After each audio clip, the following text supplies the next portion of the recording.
Hello my टू family, welcome है आपका फिर से एक न्यू ब्लॉग में। तो कैसे हैं आप सब लोग? उम्मीद करती हूँ आप सब बहुत अच्छे होंगे। मैं भी बहुत अच्छी हूँ। आप सभी को नवरात्रों की बहुत बहुत शुभकामनाएं। माता रानी आपकी सारी मनोकामना पूरी करे और बहुत जल्दी करे। आप लोग बताइएगा माता रानी का हमारा जो ये आसन लगा हुआ है कैसा लग रहा है। हमने बहुत अच्छे से सजाया है और अभी हम लोग कर रहे थे पूजा, तो मैंने सोचा कि मैं एक ब्लॉग शूट कर लेती हूँ। ये भी बैठे हुए हैं पूजा में और आबिया भी बैठी है, आप देख सकते हैं। और ये हमने जोत जगाई है क्योंकि मैं पूरे फास्ट करती हूँ नवरात्रों के, मैं पूरे व्रत करती हूँ और हमारे घर में जोत जगाई जाती है। बहुत श्रद्धापूर्वक मैं व्रत करती हूँ माता रानी की। तो मैं बहुत बड़ी भक्त हूँ, बहुत बड़ी दीवानी हूँ उनकी और बहुत मन से श्रद्धा से मैं माता रानी के व्रत करती हूँ। तो दोस्तों आप लोग बताइएगा हमारा पूजा का घर कैसा लग रहा है और हमारी जोत कैसी लग रही है। माता रानी के लिए श्रृंगार रखा हुआ है और उसमें जो मेरा भी कुछ सामान होता है नया खरीदती हूँ मैं, जैसे वो भी मैं पूजा में रख देती हूँ। जो मेरा सामान है वो मैं खुद यूज कर लूँगी और जो माता रानी का सामान मैं श्रृंगार का निकालती हूँ। मैं पूरा 16 श्रृंगार माता रानी के लिए निकालती हूँ। उसमें साड़ी, चुन्नी, मेकअप का सामान, सारी चीज़ें होती हैं और वो हम अपनी कुल देवी माता के मंदिर जाके चढ़ा कर आते हैं, जिसमें मैं भी जाऊंगी ये सामान लेके। अभी मैं इसी ब्लॉग में आपको दिखाने वाली हूँ। आप ब्लॉग को स्किप बिल्कुल मत करना, ब्लॉग बहुत अच्छा होने वाला है क्योंकि बहुत छोटा ब्लॉग है, इसमें बहुत सारी चीज़ें मैं ऐड कर रही हूँ, तो इसीलिए मैं आपको बोल रही हूँ आप ब्लॉग बिल्कुल स्किप मत करिएगा, पूरा ब्लॉग देखिएगा।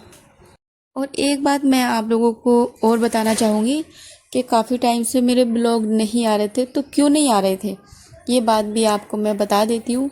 क्योंकि हमारे यहाँ पे जो मम्मी है, जो सास मम्मी है, वो एक्सपायर हो गई थी अभी 24 जनवरी को। तो इसी वजह से घर का माहौल बहुत चेंज था, आप समझ ही सकते हैं। तो मेरा मन नहीं था बिल्कुल भी वीडियोस बनाने का। मैं नॉर्मली वीडियोस जो शॉर्ट वीडियो होती हैं वो बना लेती हूँ और वो अपलोड कर देती हूँ।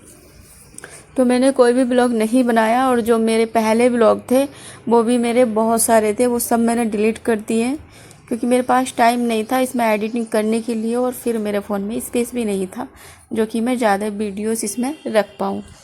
तो यही मेन बात थी जो कि मैंने आपको बता दी है। और अब आप देख सकते हैं हमारे पूजा का ये घर कैसा लग रहा है। आसन मैं बहुत अच्छे से सजाती हूँ जितना मेरे से होता है। मैं ये तो नहीं कहती कि सबसे अच्छा सजाती हूँ, लेकिन जितना मेरे से होता है मैं करती हूँ। तो आप लोग कमेंट में ज़रूर बताइएगा कि हमारा पूजा घर कैसा लग रहा है। तो मुझे बहुत अच्छा लगता है जब घर में 9 दिन जोत जगती है और मैं व्रत भी करती हूँ साथ में। मन बहुत ही अच्छा रहता है, माता के प्रति एकदम लगाव रहता है और ऐसा लगता है जब जोत जगती है आप भी माता रानी के दर्शन कर लीजिए। देख सकते हैं आप अच्छे से दर्शन कर पा रहे हैं क्योंकि मैंने बहुत नज़दीक से आपको जोत के दर्शन कराए हैं। और देखिए मैं बहुत अच्छे से माता रानी का आसन लगाती हूँ, बहुत अच्छे से सजाती हूँ। मेरे पास ये चुन्नी रखी हुई थी तो मैंने चुन्नी साइड से लगा के इस बार सजाया है। आप लोग बताइएगा कि कैसा लग रहा है। और दोस्तों मैं आ चुकी हूँ कुल देवी माता के मंदिर, तो आप लोग भी माता के दर्शन कर लीजिए। ये हमारी कुल देवी माता है और आपको लगेगा कि मैं बाहर से वीडियो आपको दिखा रही हूँ क्योंकि अंदर जाना अलाउ नहीं है और स्पेस भी नहीं है अंदर इतना ज़्यादा। और वैसे भी यहाँ के कुछ रूल्स चेंज हुए हैं और यहाँ पे लिखा हुआ है, सारी चीज़ें यहाँ पे दे रखी है कि इस बार अंदर जाके कोई श्रृंगार नहीं करेगा। और माता रानी ने मेरी पिछले नवरात्रों की भी चुन्नी अभी ओढ़ रखी है। आप चाहें तो मेरे ब्लॉग में जाके देख सकते हैं, मैंने ब्लॉग अपलोड किया था पीछे, तो आपको पता चल जाएगा। और जो चुन्नी माता रानी ने ओढ़ रखी है वो आप पहचान भी सकते हैं। तो यहाँ पे माता रानी को हमने श्रृंगार चढ़ा दिया, फिर उसके बाद में मैं यहाँ प्रसाद चढ़ा रही थी। और आप भी अब प्रसाद बिल्कुल नहीं चढ़ाने दे रही थी क्योंकि 2 पोली में प्रसाद लिया था, 2 जगह लिया था, जिसमें एक आबिया ने सारा एक साथ चढ़ा दिया, एक मेरे पास था, तो फिर मैं ये चढ़ा रही थी तो ये भी नहीं चढ़ाने दे रही थी बाबू।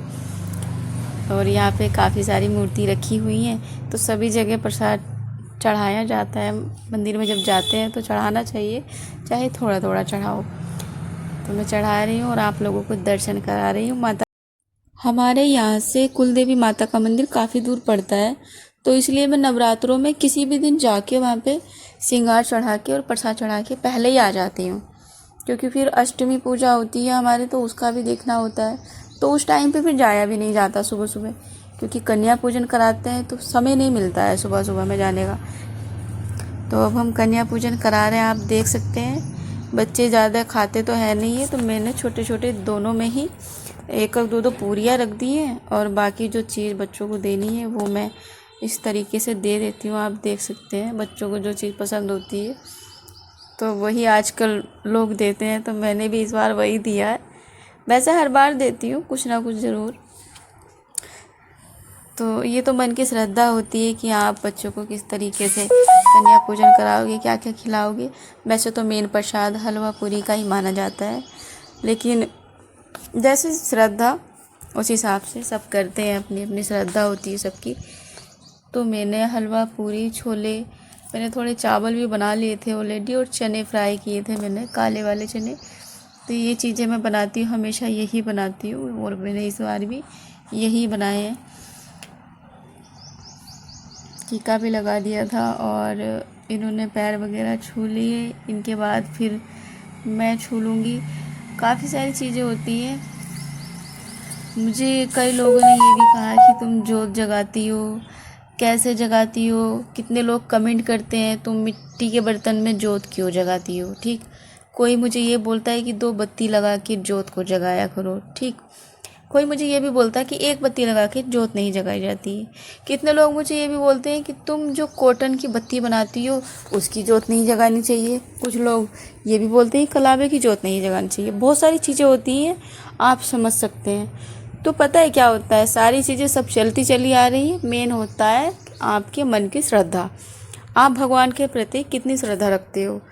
तो आपके पास जो है, जैसा है, जितना है, उसी में भगवान को अर्पण कर दो। लोगों को तो आदत है कहने की, और लोग कहते ही हैं। ये तो आपका अपना भाव है, आप दूसरों के प्रति कैसा भाव रखते हैं और भगवान के प्रति कैसा भाव रखते हैं।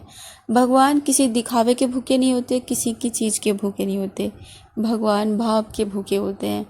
कोई आपसे क्या बोल रहा है, क्या कमेंट कर रहा है, कोई मतलब नहीं है। मैं कभी ध्यान नहीं देती दूसरों की बात पे, सिर्फ हाँ और हाँ कर देती हूँ। उम्मीद करती हूँ आज का ब्लॉग आपको पसंद आया होगा। अगर आपको पसंद आया तो लाइक, कमेंट, सब्सक्राइब